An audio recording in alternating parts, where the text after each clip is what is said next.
ప్రియమైన వాళ్ళారా, ప్రభు యేసుక్రీస్తు నామములో మీ అందరికీ శుభాభివందనములు. ఈ ఉదయకాలమున కలువరి కృపా సన్నిధికి మనం ఆహ్వానించున్నాను.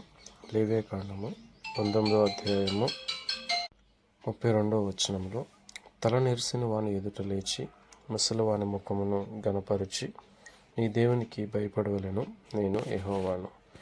దేవుడైన యెహోవా మోషేకు సెలవిస్తున్న కట్టడలలో, విధులలో అన్నిటిలో ఇదొక మాట చెప్పాడు. తల నెరిసిన వాని ఎదుట లేవాలి, ఆ ముసలివాని ముఖమును కనపరచాలి. చాలామంది యవనస్తులను, చాలామంది పెద్దవారిలో కూడా ముసలివారిని, వయసు వచ్చిన వారిని గౌరవించే విధానంలో వారు తప్పిపోయేవారుగా, వారిని దూషించేవారుగా, హేళన చేసేవారుగా చూస్తాం. కానీ మన దేవుడైన యెహోవానే మనకు సెలవిచ్చిన మాట ఏంటంటే, వృద్ధులను, ముసలివారిని గణపరచాలి. ఎందుకంటే నీ దేవునికి భయపడవాలని ఆయన చెప్పినట్లుగా దేవునికి భయపడే వారందరూ కూడా తల నెరిసిన వారిని, ముసలివారిని గణపరచాలి, గౌరవించాలన్న విషయాన్ని జ్ఞాపకం చేసుకొని ఆయన సన్నిధిలో ముందుకు సాగిపోతాం. ఆమేన్.